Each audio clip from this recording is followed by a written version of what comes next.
Hello दोस्तों, आपके लिए मैं बहुत ही इम्पोर्टेंट क्वेश्चन लेकर के आया हूँ। 50 एमईपी इंटरव्यू क्वेश्चन है एग्जाम्पल के साथ में। अगर ये 50 क्वेश्चन आप देखते हैं तो आपको सुपरवाइजर लेवल या इंजीनियर लेवल को आपका इजी से इंटरव्यू आप क्लियर कर सकते हो।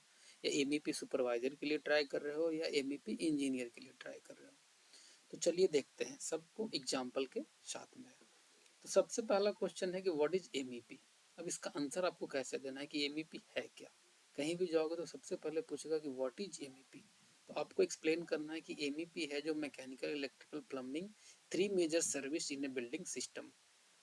जैसा कि आप जानते हैं कि कोई भी बिल्डिंग या सर्विस में मैकेनिकल इलेक्ट्रिकल प्लम्बिंग के बिना वो बिल्डिंग में कोई न लोग रह पाएंगे ना कोई फैक्ट्री चल पाएगी। तो ये तीनों का एक कंबाइंड सिस्टम है जिसे हम एमईपी कहते हैं। मैकेनिकल में आपका क्या आ गया, मैकेनिकल में आ गया आपका एचवीएसी। इलेक्ट्रिकल में पूरा इलेक्ट्रिकल का काम आ गया। और प्लम्बिंग में आपका जो वाटर सप्लाई करना है या पीने के लिए हो या फ्लशिंग के लिए हो। इसमें एक टर्म और आ जाता है एमईपी में, mechanical electrical plumbing and fire fighting. MEPF, fire fighting भी इसी का पार्ट है। तो आपको सिंपल जवाब देना है कि mechanical electrical plumbing three major service in a building. इसका एग्जांपल भी दे रखा है साथ में कि HVAC है, उसके बाद lighting, water supply and drainage, इसका कॉम्बिनेशन को MEP कहते हैं। दूसरा क्वेश्चन आपसे पूछा जाएगा दोस्त कि what is role of MEP engineer. मान लीजिए अगर आप MEP इंजीनियर के लिए इंटरव्यू दे रहे हैं तो आपसे पूछा जाएगा कि अपना रोल एंड रिस्पॉन्सिबिलिटी बताइए कि रोल रिस्पॉन्सिबिलिटी MEP इंजीनियर का क्या होता है। तो आपको इस तरह से जवाब देना है कि to design, coordinate, execute, test and maintain MEP system. मतलब आपको डिजाइन में भी कंट्रीब्यूशन अपना देना है, आपको टेस्टिंग, कमीशनिंग और एग्जीक्यूशन पार्ट में भी आपको रहना है, आपको देखना है। तो तीसरा जो क्वेश्चन है कि what is the difference between HVAC and AHU।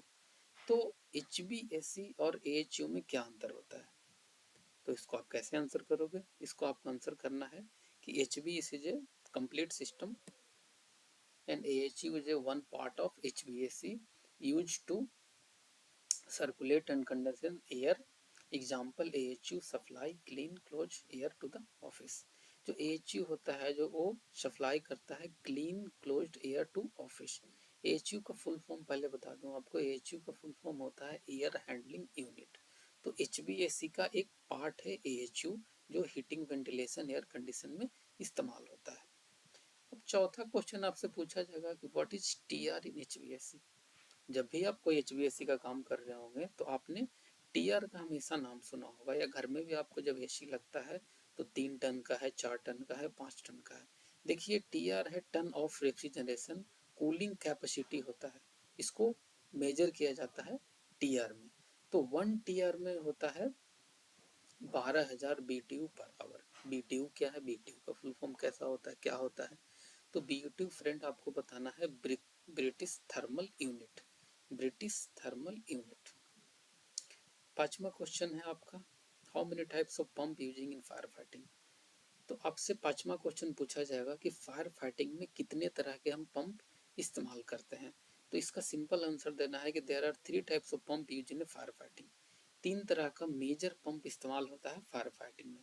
पहला पंप है जॉकी पंप, दूसरा पंप मेन पंप और तीसरा पंप है डीजल पंप। तो जॉकी पंप का इस्तेमाल कहाँ करेंगे। मान लीजिए आपका फायर फाइटिंग सिस्टम है और कहीं पे हल्का से कोई हाइड्रेंट खोलता है और पानी गिरता है, प्रेशर ड्रॉप होता है, प्रेशर गिरने के कारण आपका ऑटोमेटिक जॉकी पंप चालू हो जाएगा जितना भी प्रेशर पे आपने कट ऑफ कटिंग इसको सेट कर रखा होगा। और मेन पंप कब चालू होगा, मेन पंप है आपका कि मान लीजिए जॉकी पंप से आपका प्रेशर मेंटेन नहीं हो पा रहा है, प्रेशर कंटिन्यू गिरते जा रहा है, मेंटेन नहीं हो पा रहा है, तो आपका मेन पंप चालू हो जाएगा। और इन केस अगर फायर होता है, आपका इलेक्ट्रिकल सप्लाई पूरी तरह से कट ऑफ हो जाता है, तब आपका चालू होगा डीजी पंप जो डीजल जनरेटर है। आपका छठा क्वेश्चन है कि what is VRF and VRV। पहले तो VRF VRV का मतलब समझिए, दोनों एक ही है। जो VRF है वेरिएबल रेफ्रिजरेंट फ्लो, इसको डाइकिन कंपनी ने इंट्रोड्यूस किया था 1982 में। बाकी दोनों का सिस्टम फंक्शन सब सेम है।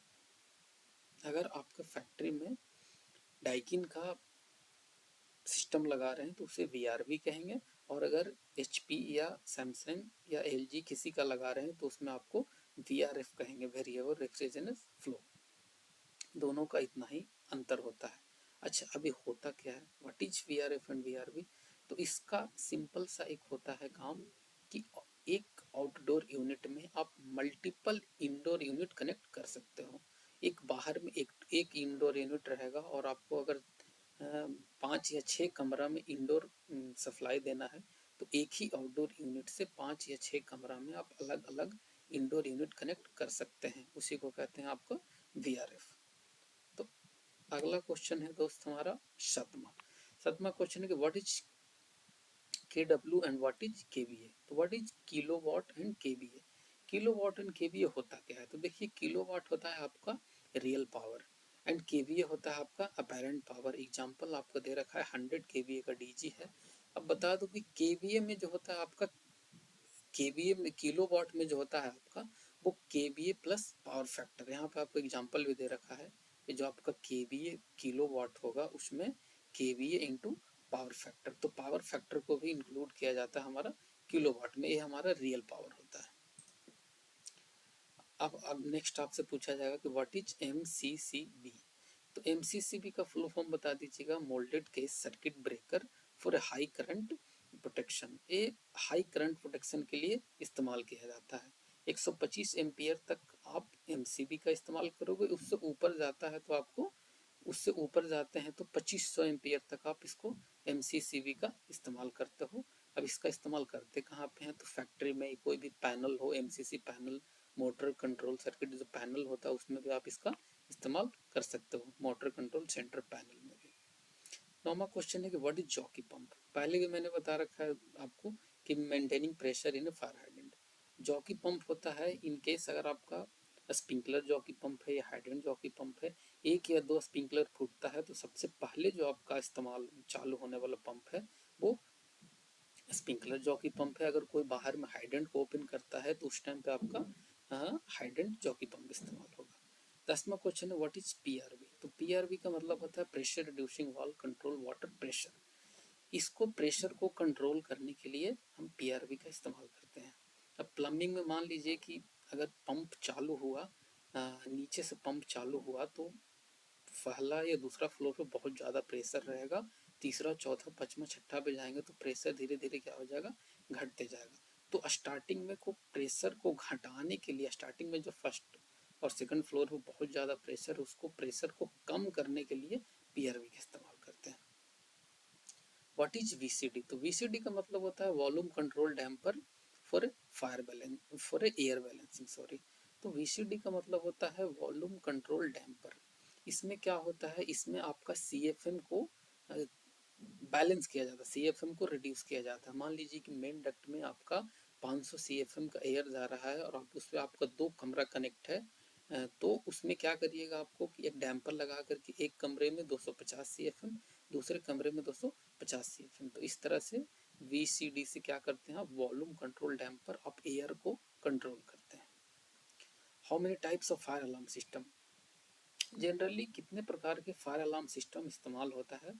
तो ये 2 तरह का इस्तेमाल होता है, एक एड्रेसेबल होता है और एक कन्वेंशनल होता है। एड्रेसेबल हमारा महंगा होता है जो कि एडवांस सिस्टम है, और कन्वेंशनल हमारा सस्ता होता है जो कि जहाँ पे छोटा छोटा संस्था हो वहाँ पे आप अपना कन्वेंशनल लगा सकते हैं। एड्रेसेबल में आपको एग्जैक्ट लोकेशन बताएगा, इन केस अगर 6th फ्लोर पे लगा है, बाथरूम में फायर हुआ है तो वहाँ पैनल पे दिखा देगा कि 6th फ्लोर का बाथरूम में आपका फायर हुआ है। और कन्वेंशनल में आपको नहीं बताएगा, ये प्रॉपर एड्रेस नहीं देता है कन्वेंशनल में। एड्रेसेबल में प्रॉपर एड्रेस देता है। मान लीजिए 6th फ्लोर पे आपको आग लगा है तो सिर्फ बता देगा कि 6th फ्लोर पे लगा है, 6 नंबर जोन में लगा है, आपको एग्जैक्ट लोकेशन नहीं बताएगा। तो नेक्स्ट क्वेश्चन है कि व्हाट इज आईएफसी ड्राइंग? तो आईएफसी क्या है? Use for construction drawing. IFC drawing या तो इसको जीएफसी ड्राइंग भी कह सकते हैं, गुड फॉर कंस्ट्रक्शन ड्राइंग, जिससे आप काम कर सकते हैं साइड पे। तो हमारा नेक्स्ट क्वेश्चन है कि व्हाट इज सॉफ्ट ड्राइंग? तो सॉफ्ट ड्राइंग क्या होता है? Contractor prepare a detail drawing. एक डिटेल ड्राइंग होता है जिसमें हर चीज का डिटेल दिया हो रहा था, उसे आप नॉर्मली सॉफ्ट ड्राइंग कहते हैं। What is dB? जब आप इलेक्ट्रिकल का काम कर रहे होंगे तो डीबी डीबी बहुत सुने होंगे डीबी। तो डीबी होता क्या है? तो डीबी का सिंपल सा फुल फॉर्म है कि डिस्ट्रीब्यूशन बोर्ड फॉर सर्किट। जैसे कि आपका अगर 4 फ्लोर की बिल्डिंग है तो चारों फ्लोर में एक एक डीबी आपको देना पड़ेगा। DB1, DB2, DB3 and DB4। जैसा कि यहाँ पे देख रहे हो आप, DB1 for lighting, DB2 for power socket. इस तरह से आपको देना है। तो मान लीजिए एक फ्लोर में 2 डीबी दे रहे हैं, एक लाइटिंग के लिए और एक पावर सॉकेट के लिए। और भी अगर आपके पास ज़्यादा है तो तीसरा भी दे सकते हैं। तो डीबी का मतलब होता है डिस्ट्रीब्यूशन बोर्ड। एक ही बोर्ड से 10 या 12 या मल्टीपल आप लाइटिंग को कनेक्ट कर सकते हो डीबी से। और आपका क्वेश्चन है कि व्हाट इज अर्थिंग? तो अर्थिंग क्या होता है? अर्थिंग एक है जो सेफ्टी, हमारा safety concern for the ground. एक तरह से सेफ्टी हमें दिया जाता है। किसी भी मशीन को अर्थिंग देते हैं ताकि हमारा उसमें कोई भी एक्स्ट्रा करंट, लीकेज करंट हो, वो ऑटोमेटिक हमारा ग्राउंड में चला जाए, जिससे हमें शॉर्ट सर्किट ना हो, हम सेफ रहें, हमें किसी को करंट ना लगे। अर्थिंग का जो earthing pit with 1 mm resistance यहाँ पे देख रहे हैं। तो अर्थिंग पिट जब हम लगाते हैं तो उसका जो रेजिस्टेंस होता है 1 mm से कम होता है या 1 mm होता है। नेक्स्ट क्वेश्चन आपका व्हाट इज NFPA? तो NFPA होता है national Fire protection and fire Protection association. तो एक स्टैंडर्ड कोड है जिससे आपका फायर को इसी से देख करके डिजाइन किया जाता है। सारा रूल रेगुलेशन इसी में दिया रहता है। तो नेक्स्ट क्वेश्चन है कि what is fire alarm loop? अब लूप क्या है? तो जैसा कि जानते हैं एड्रेसेबल पैनल में फायर अलार्म लूपिंग होता है और कन्वेंशनल में जोन होता है, जोन 1, जोन 2। तो एक लूप में जनरली अगर आप हनीवेल या किसी का लगा रहे हैं तो एक लूप में 159 डिवाइस दे सकते हैं। GST का हो तो ज़्यादा भी दे सकते हैं। अब लूपिंग होता क्या है? मान लीजिए कि एक लूप पैनल से निकला और उसमें 159 डिवाइस ला करके रिटर्न एक केबल आ गया आपका पैनल में। मान लीजिए आपका 2 फ्लोर है तो एक लूप निकालिए फॉर 1 फ्लोर और घुमा करके रिटर्न केबल आ जाएगा पैनल में, उसे लूपिंग कहते हैं। और आपका दूसरा फ्लोर के लिए दूसरा लूप निकलेगा। What is BTU? पहले भी मैंने बताया, BTU है जो आपका ब्रिटिश थर्मल यूनिट है, कूलिंग यूनिट है, और वो एक टन में 12,000 BTU होता है per hour. What is VFD? तो VFD होता है variable frequency drive control motor speed. किसी भी मोटर को स्पीड को कंट्रोल करने के लिए हम VFD का इस्तेमाल करते हैं। यूजी ने HU supply for motor adjust CFM। मान लीजिए कहीं भी अगर आपको मोटर चला रहे हैं या HU में आपका लगा है, वहाँ पे आप मोटर को कंट्रोल करने के लिए, उसका फ्रीक्वेंसी को कंट्रोल करने के लिए VFD का इस्तेमाल करते हैं। एक तरह का समझिए स्टार्टर है। What is water hammer? तो वाटर हैमर क्या होता है दोस्तों? अगर आप फील्ड में काम कर रहे होंगे तो आपको पता होगा कि वाटर हैमर होता क्या है। मान लीजिए फायर की लाइन है, उसमें 6 kg 7 kg प्रेशर जा रहा है। सडनली आप उसका वाल्व बंद करते हैं तो सडनली वाल्व बंद करने से खट सके साउंड आता है। तो उसी साउंड को, सडन प्रेशर को, जो लाइन में सडन प्रेशर होता है जो उस टाइम पे जब सडनली वाल्व बंद करने से होता है, उसी को हम वाटर हैमरिंग कहते हैं। नेक्स्ट क्वेश्चन है व्हाट इज सॉइल पाइप? तो सॉइल पाइप जैसे प्लम्बिंग में आपने अगर काम कर रहा होगा, प्लम्बिंग से रिलेटेड है आपका कि व्हाट इज सॉइल पाइप? तो सॉइल पाइप सिंपल होता है कैरिंग टॉयलेट डिस्चार्ज। तो जो घर में भी आपने देखा होगा कि जो टॉयलेट का डिस्चार्ज होता है उसको, उससे हम सॉइल पाइप कहते हैं, WC से। और 4 इंची का पाइप है, 100 mm का soil pipe. What is best pipe? अब सॉइल पाइप और वेस्ट पाइप में क्या अंतर है? तो वेस्ट पाइप आपका होता है जो carries sink and bath water, जो आप नहाते हैं जिससे पानी निकलता है, उस पानी को कैरिंग करता है वेस्ट पाइप। और सॉइल पाइप है जो आपका बाथरूम या टॉयलेट का पानी को कैरिंग करता है। What is OHT? अब OHT क्या है? Over head tank. जैसा कि आप देखे होंगे प्लम्बिंग में या फायर फाइटिंग में भी, अगर आपका कॉमर्शियल रेजिडेंशियल बिल्डिंग है तो ऊपर में एक ओवर हेड टैंक रहता है जिसमें पानी को स्टोर किया जाता है। What is STP? तो STP क्या है? STP आपका है सीवेज ट्रीटमेंट प्लांट। ये आपका जो वॉशरूम या टॉयलेट का पानी होता है उसको ट्रीट करके और पेड़ पौधा में डालने के लिए इसको ट्रीट किया जाता है। पानी को वेस्ट नहीं करना है, उसके लिए एक सिस्टम बैठाया जाता है जिसे STP कहते हैं। What is ETP? तो STP और ETP दोनों का काम एक ही है, बट ETP है जो लार्ज बड़ा जगहों पे लगाया जाता है, जैसे फैक्ट्री में, इन्फ्लुएंस ट्रीटमेंट प्लांट है ना। Heated insulated waste water. अब नेक्स्ट आपका व्हाट इज बीओक्यू। तो बीओक्यू क्या है, जब भी आप फील्ड में काम करते हैं तो आपको ये क्वेश्चन जरूर आया होगा कि बीओक्यू है क्या। तो बीओक्यू होता है बिल ऑफ कोटेशन।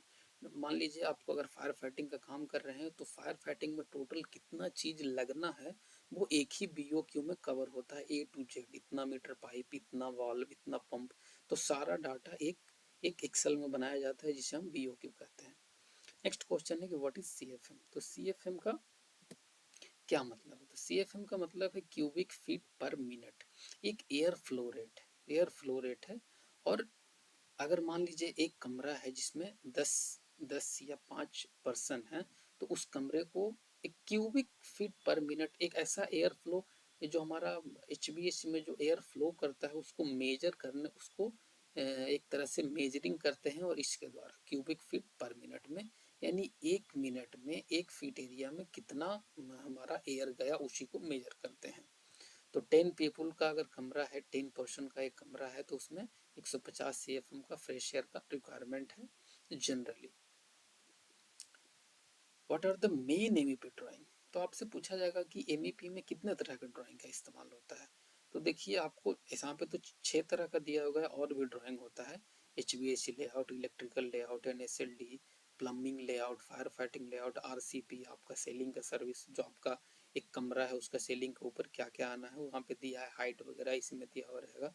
और आपका हुआ कोऑर्डिनेशन ड्राइंग। तो कोऑर्डिनेशन ड्राइंग में आपका मैकेनिकल, इलेक्ट्रिकल, प्लम्बिंग, ये तीनों का क्या होगा, कंबाइंड एक ड्राइंग बना दिया जाएगा जिसमें चेक करेंगे कि कौन सा चीज कहाँ पे ओवरलैप कर रहा है, किसके अंडर आ रहा है, एचबीएसी कहाँ किसको डिस्टर्ब कर रहा है, फायर का फाइटिंग का पाइप किसको कहाँ डिस्टर्ब कर रहा है। तो उस पूरा को देखने के लिए हम एक कोऑर्डिनेशन ड्राइंग बनाते हैं। नेक्स्ट है हमारा व्हाट इज इंसुलेशन। इंसुलेशन क्या है। इंसुलेशन एक तरह से मान लीजिए एग्जांपल देते हैं कि किसी भी चीज को अगर मान लीजिए हमारा पाइप हो या डक्ट हो तो उसको, स्पेशली पाइप में मैं बताता हूँ, उसको अगर करोजन से बचाना है या तो हीट लॉसेस से बचाना है, मटेरियल को प्रिवेंट करना है, तब हम क्या करते हैं, उस टाइम पे हम लगाते हैं इंसुलेशन। जैसे मान लीजिए अगर अंडरग्राउंड हमें 50 मीटर पाइप डालना है फायर फाइटिंग का या किसी भी चीज़ का, तो उसमें क्या करते हैं, उसमें रैपिंग करते हैं उसमें इंसुलेशन का, ताकि उस पर जंग ना लगे आसानी से और उसमें पाइप हमारा सेफ रहे। What is MCB. तो इससे पहले आप क्वेश्चन देखे होंगे एमसीसीबी, अभी आ गया एमसीबी। तो एमसीबी हमारा होता है मिनिएचर सर्किट ब्रेकर। इसका इस्तेमाल हम घर में या लाइटिंग कॉमर्शियल सिस्टम में इस्तेमाल करते हैं। अप टू 125 एम्पियर तक, 125 एम्पियर तक ही आप एमसीबी का इस्तेमाल कर सकते हैं। इससे ज़्यादा अगर आपका करंट है तो वहाँ पे आपको एमसीसीबी का इस्तेमाल करना है। नेक्स्ट है आपका व्हाट इज साइफन। साइफन का इस्तेमाल करना, प्रिवेंट स्मेल फ्रॉम ड्रेन।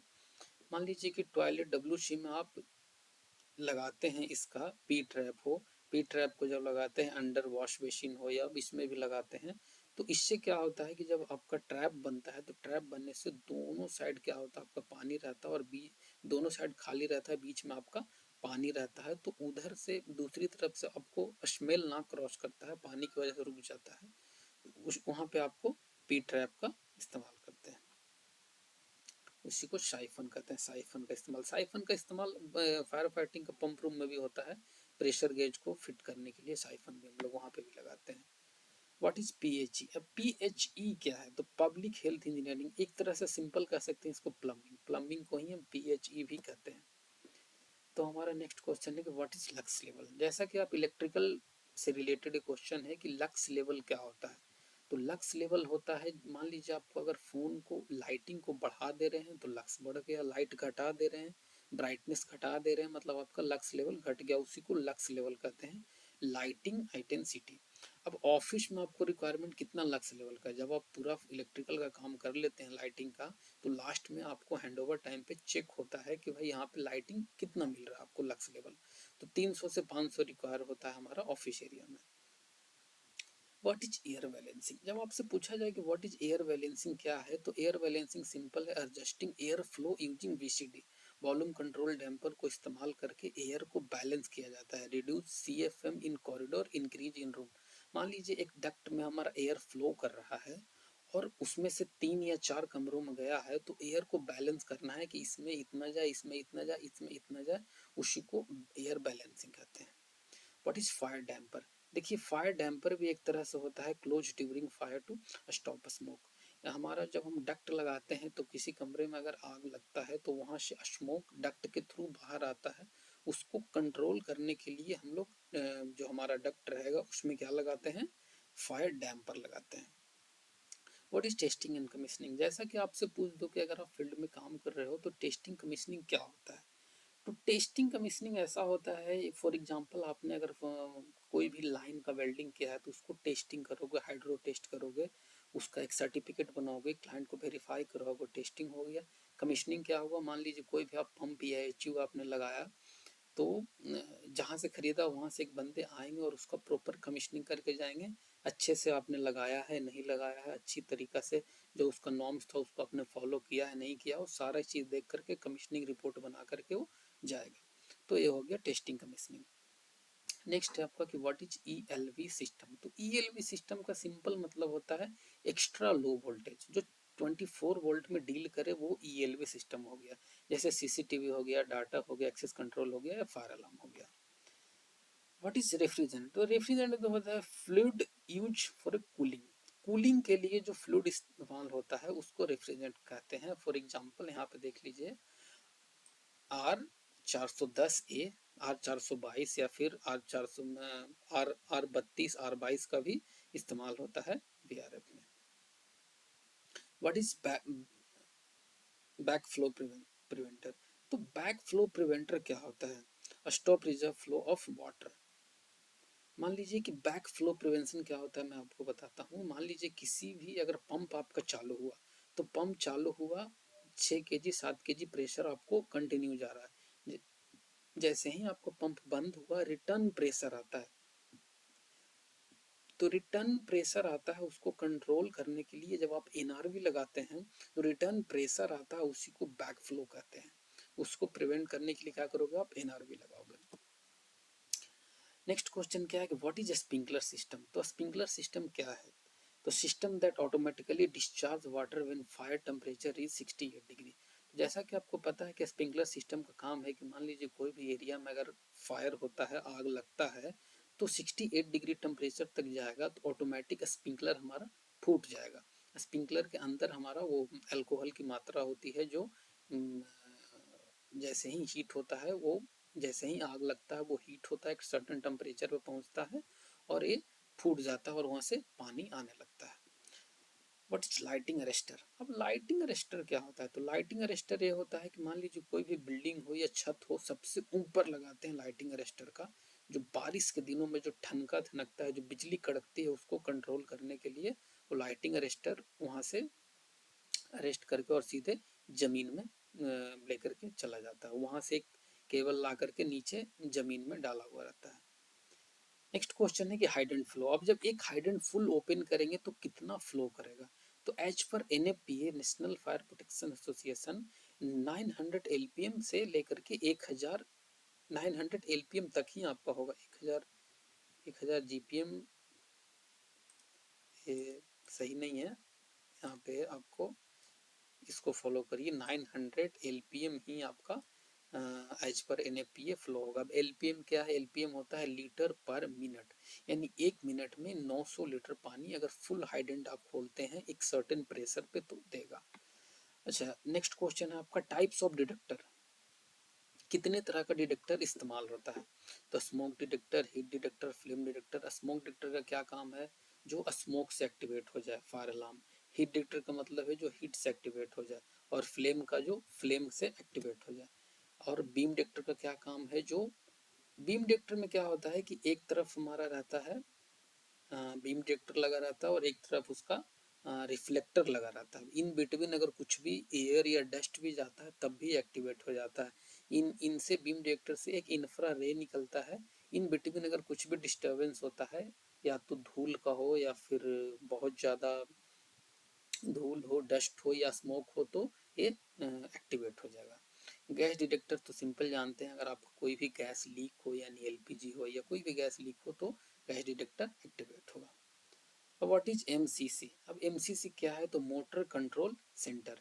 एक मोटर को कंट्रोल करने के लिए जो पैनल बनाते हैं उसको हम एमसीसी पैनल या एमसीसी कहते हैं। वह एक ही रूम से जो मोटर कंट्रोल करते हैं। What is soft starter? देखिए तो स्टार्टर ऐसे चार पांच प्रकार का होता है। जो सॉफ्ट स्टार्टर होता है उन्हीं का एक पार्ट है। सॉफ्ट स्टार्टर होता है कि रिड्यूस मोटर स्टार्टिंग करंट। जब आपका मोटर स्टार्ट हो तो धीरे धीरे धीरे स्टार्ट हो, सडनली स्टार्ट ना हो जाए। जब आप ड्यूल स्टार्टर इस्तेमाल करोगे तो जैसे ही ऑन करोगे तो क्या होगा, सडनली आपका मोटर स्टार्ट हो जाएगा, तो वहाँ पे मोटर को जलने का खतरा होता है। तो जब हैवी मोटर इस्तेमाल करोगे तो वहाँ पे सॉफ्ट स्टार्टर या वीएफटी का ही इस्तेमाल होता है। What is RPM? तो आरपीएम का मतलब होता है रेवोल्यूशन पर मिनट। इससे ये होता है आपका कि ये मोटर का जो कोई किसी भी चीज का जो स्पीड हो, मोटर का, पंप का, उसको आरपीएम में मेजर करते हैं। नेक्स्ट क्वेश्चन है कि व्हाट इज एमसीपी? तो एमसीपी का मतलब होता है मैनुअल कॉल पॉइंट। अब इसका क्या मतलब है? मान लीजिए कहीं भी आप एरिया में अगर अपनी आंखों से आपने देखा कि यहाँ पे आग लग रहा है या आग लग चुका है, तो एमसीपी होता है, उसको आप प्रेस कर दीजिए और उससे क्या होगा, हूटर बजने लगेगा। तो उसका मतलब होता है manual call point. What is TDS? जब आप प्लम्बिंग में काम कर रहे होंगे या वाटर से रिलेटेड तो आपसे पूछा जाएगा कि इसे वाटर का टीडीएस क्या है। तो टीडीएस का मतलब होता है total dissolve solid in water. मतलब ऐसा चीज जो पानी में घुला हुआ हो, जैसे पानी में नमक घुला हुआ हो, पानी में नमक घुला हो, डिसॉल्व हो गया होगा वाटर में, है ना। तो आरओ वाटर का टीडीएस जो होता है वो हम पीपीएम में मेजर करते हैं। वाटर का जो हमारा डिजॉल्व वाटर होता है उसको हम पीपीएम में मेजर करते हैं। अगला हमारा है व्हाट इज कोऑर्डिनेशन ड्राइंग? ये पहले भी मैंने एक्सप्लेन कर रखा कि कोऑर्डिनेशन जो ड्राइंग होता है वो एक कंबाइंड ड्राइंग होता है। Combined drawing HVAC, electrical, plumbing, fire fighting सबका एक कंबाइंड ड्राइंग होता है। अब इससे क्या होगा कि अवॉइड होगा कि आपको डक्ट के बीच में हमारा पाइप ना आ जाए, पाइप के बीच में डक्ट ना आ जाए। उससे बचने के लिए कोऑर्डिनेशन ड्राइंग बनाते हैं। तो बस इतना ही था। चलिए मिलते हैं आपसे नेक्स्ट वीडियो में। अगर अच्छा लगा हो तो फॉलो करें, लाइक करें।